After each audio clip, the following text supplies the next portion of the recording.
오늘은 로마서 12장 1절에서 8절에 있는 말씀을 가지고 각 사람에게 주신 은혜라는 제목으로 여러분과 말씀을 나누기 원합니다. 먼저 말씀을 봉독하겠습니다. 그러므로 형제들아, 내가 하나님의 모든 자비하심으로 너희를 권하노니 너희 몸을 하나님이 기뻐하시는 거룩한 산 제사로 드리라. 이는 너희가 드릴 영적 예배니라.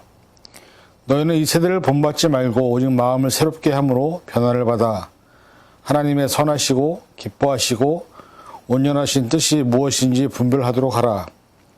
내게 주신 은혜로 말미암아 너희 각 사람에게 말하노니 마땅히 생각할 그 이상의 생각을 품지 말고 오직 하나님께서 각 사람에게 나눠주신 믿음의 분량대로 지혜롭게 생각하라. 우리가 한 몸에 많은 지체를 가졌으나 모든 지체가 같은 기능을 가진 것이 아니니 이와 같이 우리 많은 사람이 그리스도 안에서 한 몸이 되어 서로 지체가 되었느니라.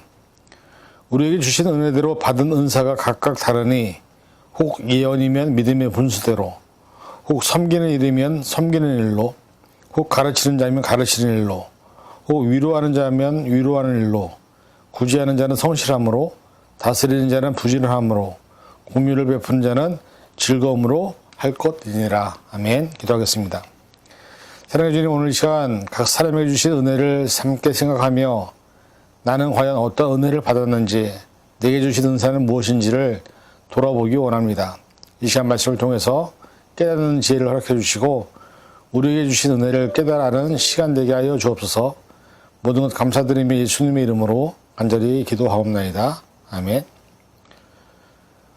신앙생활을 하는 교회 공동체 혹은 신앙의 공동체는 모두 하나님의 부르심을 인정하고 자신에게 부여된 소명을 따라 사는 사람들을 의미합니다. 그래서 우리를 지칭할 때 하나님의 자녀 혹은 하나님의 군사 혹은 하늘나라의 시민권자라는 칭호를 붙이게 됩니다. 우리가 내 자신을 그렇게 인정하고 하나님이 내게 주신 소명을 따라가는 존재라고 우리가 믿고 있는지 우리는 생각해 보아야 합니다.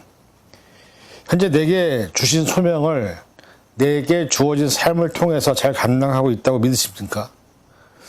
그렇다면 성경은 이러한 사람들에 대해서 무엇이라 말씀을 하고 있는지 잠깐 살펴보겠습니다.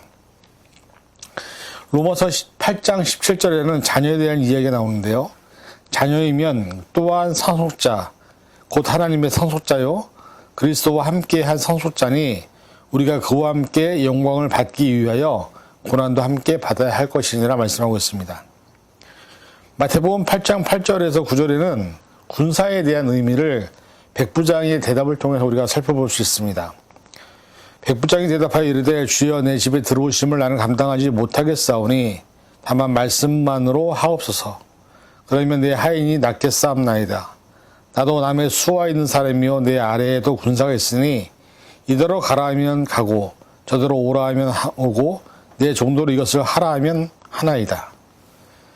빌립보서 3장 20절에서 21절에는 시민권에 대한 이야기가 나와 있습니다. 그러나 우리의 시민권은 하늘에 있는지라 거기로부터 구원하는 자 곧 주 예수 그리스도를 기다리노니 그는 만물을 자기에게 복종하게 하실 수 있는 자의 역사로 우리의 낮은 몸을 자기의 영광의 몸의 형체와 같이 변하게 하시리라.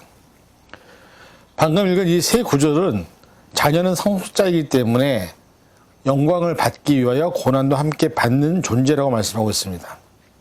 여기서 말하는 고난은 복음을 전하다가 혹은 하나님의 말씀에 순종하다가 당하는 고난을 의미합니다. 그리고 백부장의 고백과 같이 우리가 그리스도의 군사로 인정을 한다면 예수님 말씀에 절대적으로 복종하고 순종하는 삶이 우리에게 나타날 때 우리가 그리스도의 군사라고 인정하게 된다는 것을 의미하고 있습니다. 우리가 하늘나라의 시민권을 가진 존재라고 한다면, 그걸 믿는다면 우리의 심판자이신 예수 그리스도를 기다리는 믿음을 통해서 적 그리스도가 세상을 통치하는 약한 세대에 인내하며 세상의 흐름이 아닌 하나님 나라의 시민권자로서 가져야 할 책임과 의무를 다할 때 비로소 심판 앞에서 인정을 받게 된다고 말씀하고 있습니다. 이런 삶의 모습들이 우리의 가정과 우리가 섬기고 있는 공동체 안에서 나타날 때 비로소 우리가 스스로 하나님과 관계가 있는 존재임을 증명하게 된다는 것입니다.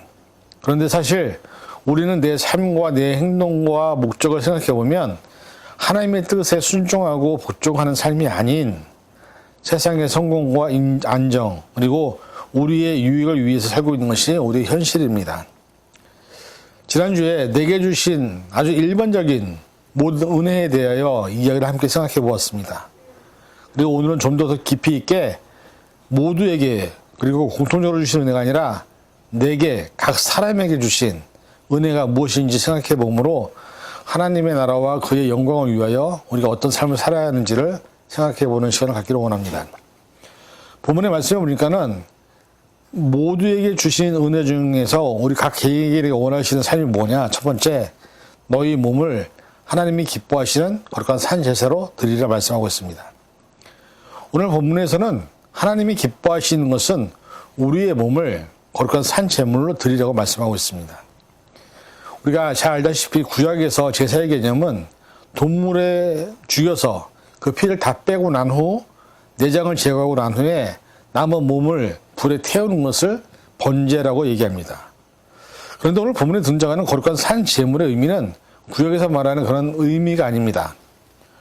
우리가 비록 몸은 세상에 살고 있지만 거룩한 존재로 살라고 하시는 것입니다.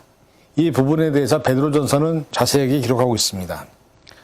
베드로전서 1장 13절에서 16절 그러므로 너희 마음의 허리를 동이고 근신하여 예수 그리스도께서 나타나실 때에 너희에게 가져다 주실 은혜를 온전히 바랄지어다. 너희가 순종하는 자식처럼 전에 알지 못하던 때에 따르던 너희 사욕을 본받지 말고 오직 너희를 부르신 거룩한 이처럼 너희도 모든 행실에 거룩한 자가 되라. 기록되었으되 내가 거룩하니 너희도 거룩할지어다 하셨느니라. 하나님은 우리에게 삶의 거룩을 요구하고 있습니다. 이것이 하나님이 원하시고 바라시는 거룩한 산 제사입니다. 우리는 구약적 기준에서 나실인 것 같은 존재입니다. 사실 지금 이 시대에 많은 크리스찬들이 비난을 받고 있고 비판을 받는 이유는 다른 것이 아닙니다. 하나님을 믿고 예수님이 구원해 주셨다는 사실 믿음에도 불구하고 세상 사람과 전혀 구분이 안 간다는 것이 큰 문제인 것입니다. 세상 사람들처럼 늘 거짓말과 이간질 그리고 자신의 이익과 욕심을 위하여 다른 사람을 배신하고 거짓말하고 그래서 사실 크리스천과 세상적인 사는 사람들과 별로 다르지 않습니다. 그렇다면 우리가 거룩을 어떻게 유지할 수 있다고 생각하십니까? 사실 원리는 아주 간단합니다. 그것은 무소부지하신 하나님의 눈길이 나를 향해 지켜보고 있다는 사실을 잊지 않으면 우리는 우리 자신을 조금이라도 좀 더 거룩하게 할 수 있다는 것입니다. 시편 121편 4절 이스라엘을 지키시는 이는 졸지도 아니하시고 주무시지도 아니하시리로다. 잠언 24장 12절 내가 말하기를 나는 그것을 알지 못하노라 할지라도 마음을 저울질 하시는 이가 어찌 통찰하지 못하시겠으며 내 영혼을 지키시는 이가 어찌 알지 못하시겠느냐. 그가 각 사람의 행위대로 보응하시리라 말씀합니다. 이 두 개의 구절을 통해서 공통된 것이 있다면 하나님은 우리를 지켜보시고 졸지도 않으시고 주무시지도 아니한다는 것입니다. 운전을 하는 사람들의 가장 큰 공통적인 관심이 있다면 아마 그것은 경찰을 의식하는 모습일 것입니다. 신호를 위반하거나 추월을 하거나 혹은 잘못된 운전을 하더라도 경찰에게만 들키지 않으면 된다는 생각을 모든 운전자들이 합니다. 그런데 신호를 위반하려고 하다가도 앞에 경찰이 있으면 멈추게 되는 아주 간단한 이치가 바로 우리가 사는 삶의 모습입니다. 내가 살아가는 순간, 살아가는 그 기간 동안에 내 말과 행동을 여전히 불꽃 같은 눈동자로 졸지도 아니하시는 분이 지켜보고 있다는 이 사실을 의식한다고 한다면 우리가 어떻게 거룩하지 않은 삶을 살 수 있겠습니까?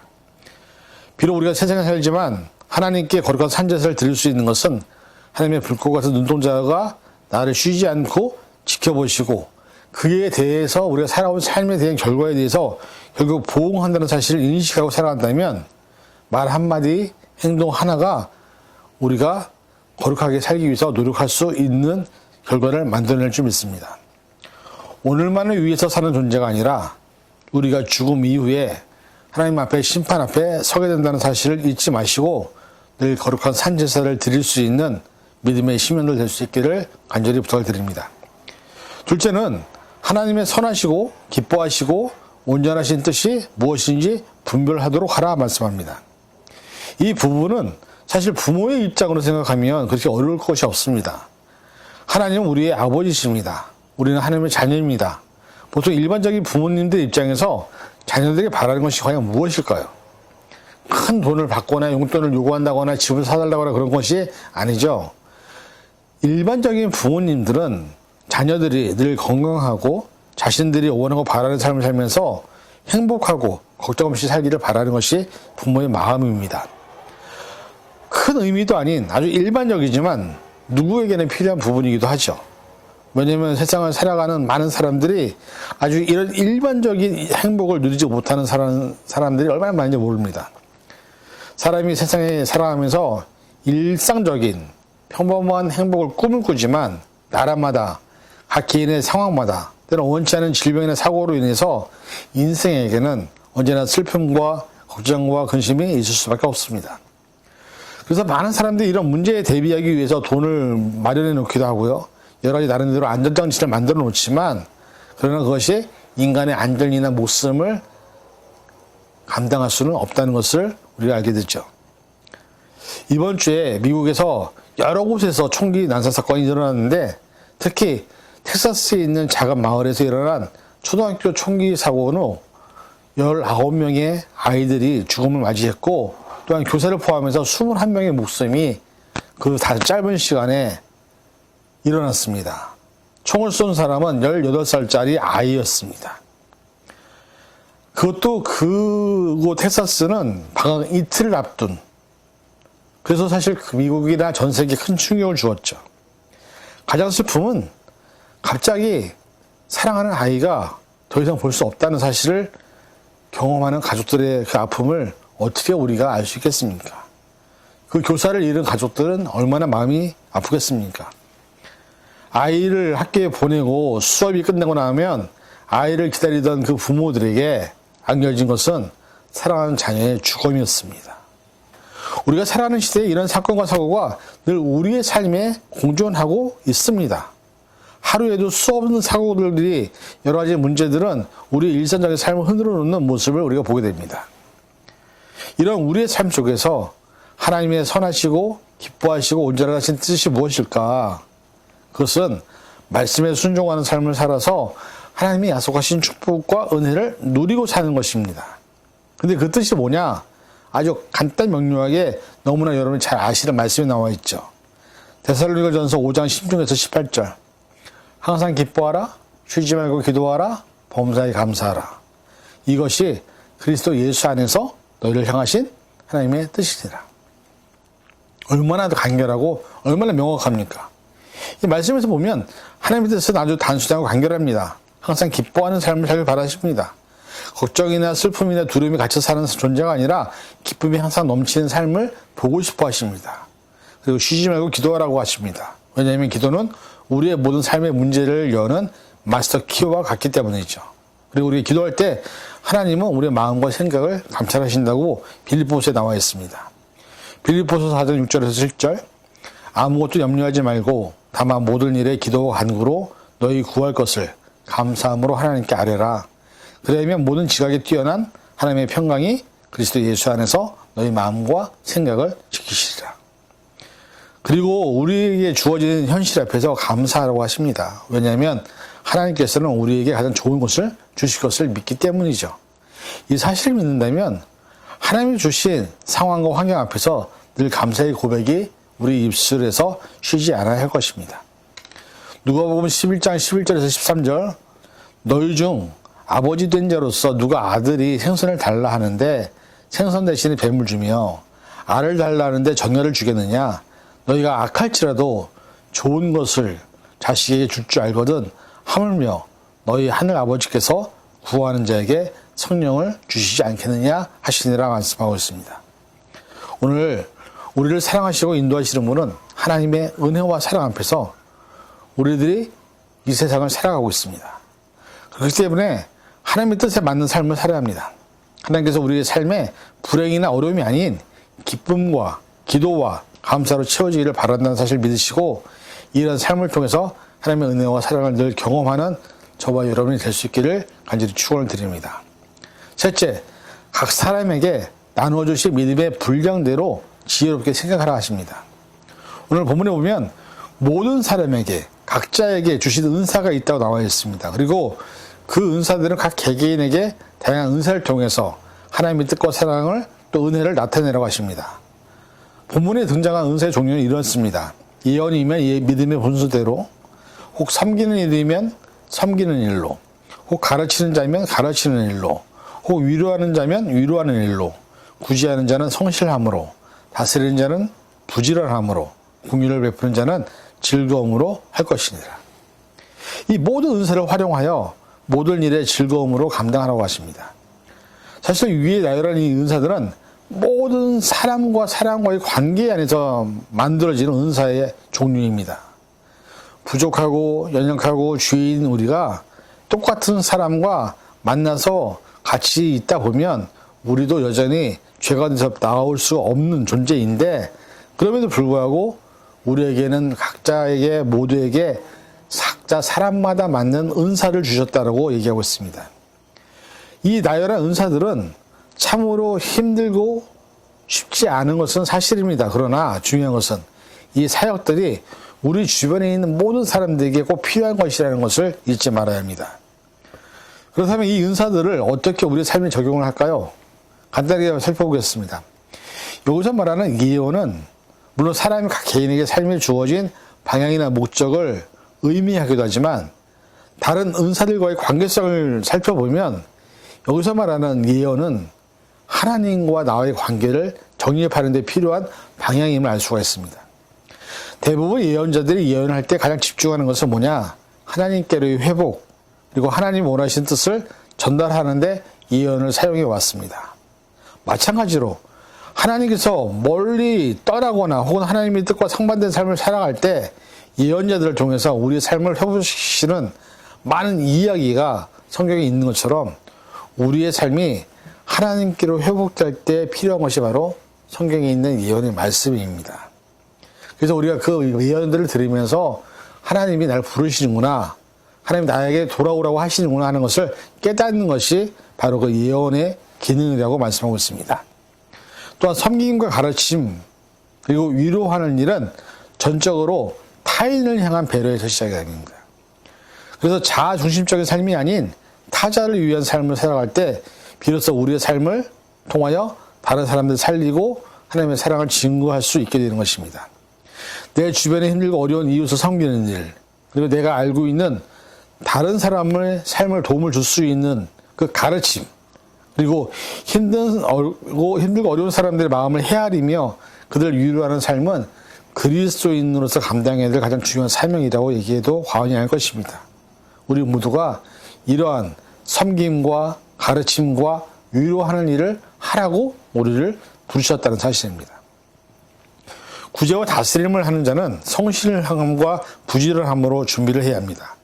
즉 내가 누군가를 도와줄 때는 그 도움을 주기 위한 준비를 해야 더 많은 부지런함을 통해서 준비를 할 때만 가능한 것이죠. 왜냐하면 내가 가진 것 중 아무거나 주는 것은 구제가 아닙니다. 상대방이 필요로 하는 것을 채워줄 때, 그리고 상대방이 상처를 받지 않고 힘과 용기를 낼 수 있는지에 대한 준비는 성실성에서, 즉 부지런함에서 생기는 것이기 때문에 우리가 그런 구제와 다스림을 하기 위해서는 우리는 그렇게 부지런해야 한다고 말씀하고 있습니다.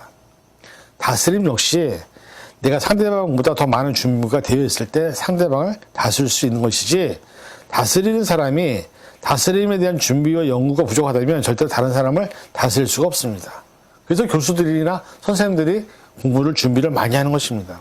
결국 우리가 누군가를 다스리기 위해서는 더욱더 부지런하고 준비할 때 그 시간이 의미가 있는 것입니다. 그래서 구제와 다스리는 은사를 받은 사람은 그에 대한 여러 가지 많은 준비 때문에 성실과 부지런함이 요구된다고 말씀하고 있습니다. 그리고 긍휼을 베푸는 사람들은 자신이 하는 사역에 대한 인정을 받기 원할 때 얼마나 많이 모릅니다. 인간이기 때문에. 그러나 긍휼은 그저 주는 부모님의 내리사랑과 같은 것입니다. 누군가 우리에게 긍휼을 베푼다는 것은 그 영혼을 사랑하고 긍휼히 여기는 마음으로 할 때 가능한 것이고, 그에 대한 감사의 고백이나 또 무엇인가 대가를 구할 때 우리는 상심하게 되어 있고 실망하게 되어 있습니다. 그래서 사실 누군가를 돕다고 할 때는 그저 주는 것으로 끝나는 것이 가장 좋은 것이죠. 이처럼 하나님은 모두에게 각자에게 여러 가지 다른 은사와 달란트를 통해서 주변의 이웃들과 힘들고 어려운 사람들을 돕게 하시는 은사를 우리에게 허락하셨습니다. 중요한 것은 하나님은 언제나 사람을 통해서 일하시고 그 사람을 통해서 일하시는 그 일을 통해서 하나님의 나라와 그의 의를 펼쳐나가신다는 것을 믿어야 될 줄 믿습니다. 그래서 하나님이 저와 여러분을 부르셨습니다. 우리의 삶을 통해서 하나님은 영광을 드러내기 원하시고 우리의 삶을 통해서 하나님의 사랑을 드러내기 원하십니다. 결국 각자에게 주신 상황과 환경은 다르지만 그 달란트와 은사를 통해서 하나님은 하나님을 사랑하고 이웃을 사랑하는 그것을 우리에게 이 시간 요구하고 있습니다. 부디 저와 여러분들이 이 사실을 기억하시고 이제부터라도 그런 사랑을 또 은혜를 나눠줄 수 있는 믿음의 시민들이 될 수 있기를 부탁드립니다. 결론을 맺습니다. 오늘 우리가 하나님의 부름을 받은 사명자들 이름을 잊지 마시기 바랍니다. 그리고 오늘 본문을 통해서 살펴본 바와 같이 비록 몸은 세상에 살고 있지만 하나님의 거룩한 백성으로서 정체성을 잊지 마시기 바랍니다. 하나님께서 세상 사람들과 분리된 거룩한 삶을 살라는 그런 거룩한 산 제물의 마음이 우리에게 있습니다. 그리고 하나님의 선하시고 온전하시고 기뻐하시는 뜻, 즉 뭐죠? 항상 기뻐하고 쉬지 말고 기도하고 범사에 감사하는 삶으로 하나님을 드러내라고 하고 있습니다. 그리고 각 개개인에게 주신 은사와 달란트를 통해서 하나님은 세상에서 너희가 빛으로 소금으로 하나님의 뜻을 실천하라고 말씀하고 있습니다. 그래서 저와 여러분을 통해서 주신 은혜를 통해 각 개인이 다 다르지만 그것을 통해서 하나님의 영광을 드러내는 그런 믿음의 시민들 될 수 있기를 주님의 이름으로 간절히 축원을 드립니다. 기도하겠습니다. 사랑하는 주님, 각 개인에게 주신 은사를 통해서 또 우리에게 원하시는 삶의 뜻을 통해서 우리가 하나님의 도구가 되길 원합니다. 그리스도의 군사가 되길 원합니다. 그리스도의 종이 되길 원합니다. 또 빛과 소금의 역할을 감당할 수 있는 사명자들이 되길 원합니다. 주님 우리를 사용하여 주시옵소서. 모든 것 감사드리며 예수님의 이름으로 간절히 기도하옵나이다. 아멘.